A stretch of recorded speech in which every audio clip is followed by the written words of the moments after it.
program studi teknik informatika kelas 1A. Di sini kami akan menjelaskan mengenai analisis data dan visualisasi. Untuk selanjutnya, izinkan kami untuk memperkenalkan diri masing-masing. Perkenalkan, nama saya Renci Aprilia. Saya Rizal Naye. Saya Anjir Padamani. Kami akan mempresentasikan di sini. Izinkan saya untuk membaca poin-poin pentingnya. Yang pertama ada analisis data, yaitu 1. Pengertian analisis data. Ada A, definisi analisis data, B, tujuan analisis data, dan C, pentingnya analisis data.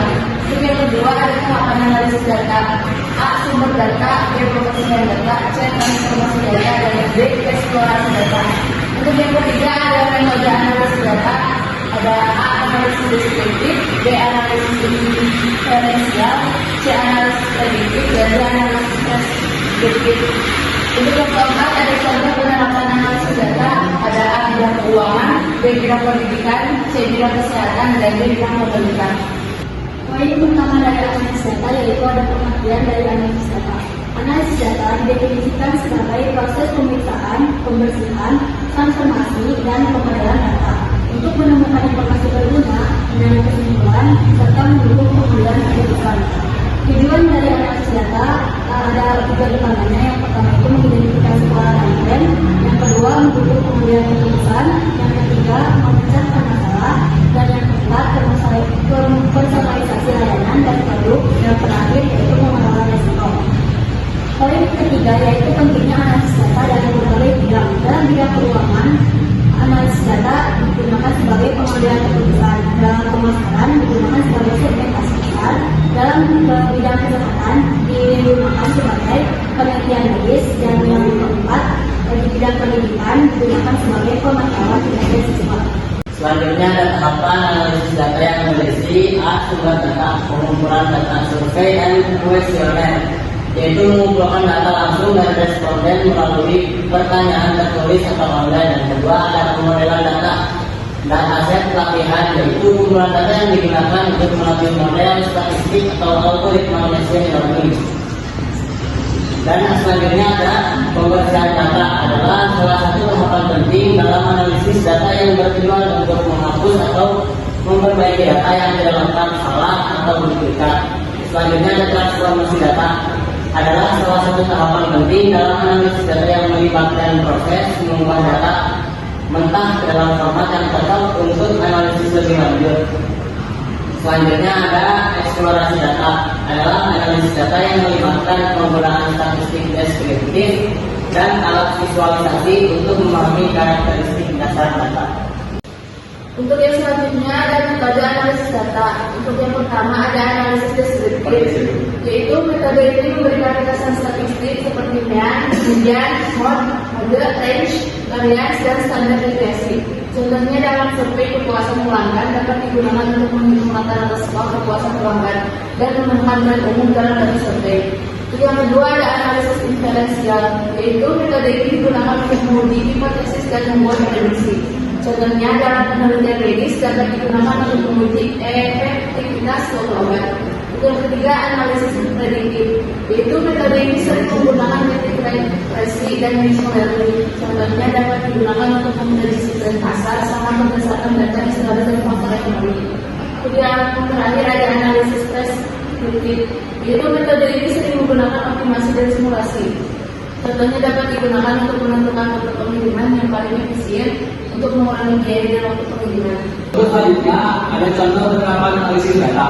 A, bidang keuangan, manajemen risiko, metode analisis prediktif dan machine learning. Contoh, dengan menganalisis data historis kredit, mereka dapat mengidentifikasi pola yang menunjukkan potensi kegagalan pembayaran dan memberikan skor kredit yang lebih akurat. Untuk selanjutnya, bidang pendidikan, pemantauan kinerja siswa, metode analisis deskriptif dan analisis visual. Contoh, sekolah menggunakan data nilai ujian untuk memantau kinerja siswa.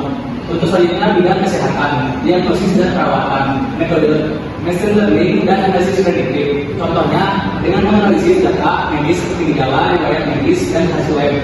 Untuk terakhir, D, bidang pemerintah, pengambilan keputusan kebijakan. Metodenya analisis diferensial dan analisis prediktif.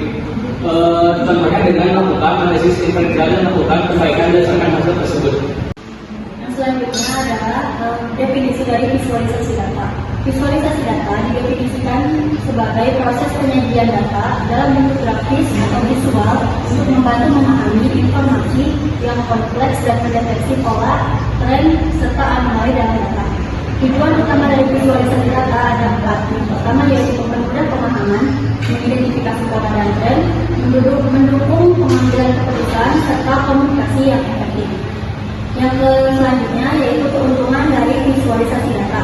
Yang pertama itu mempermudah pemahaman data, kemudian mengidentifikasi pola dan tren, mendukung pengambilan keputusan, serta mendorong kolaborasi. Untuk selanjutnya, teknik visualisasi data.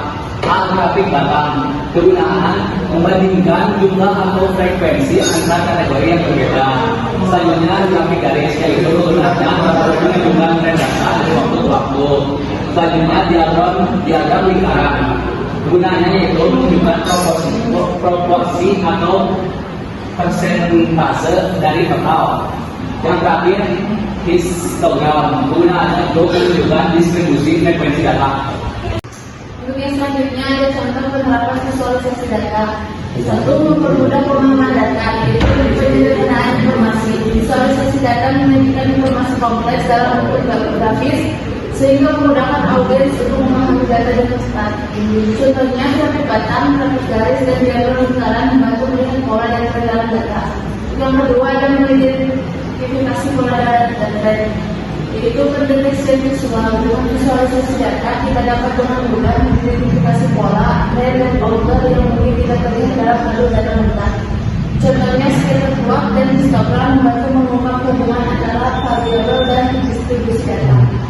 Yang ketiga, menghemat waktu, yaitu analisis cepat dengan menggunakan visualisasi data, proses analisis, dan interpretasi menjadi lebih pada efisien. Karena data disajikan dalam format yang mudah diinterpretasi. Contohnya, peta interaktif memungkinkan analisis geografis yang cepat dan mendalam. Cukup sekian pemaparan materi dari kami. Kurang dan lebihnya mohon dimaafkan. Sekali lagi kami ucapkan terima kasih. Assalamualaikum warahmatullahi wabarakatuh.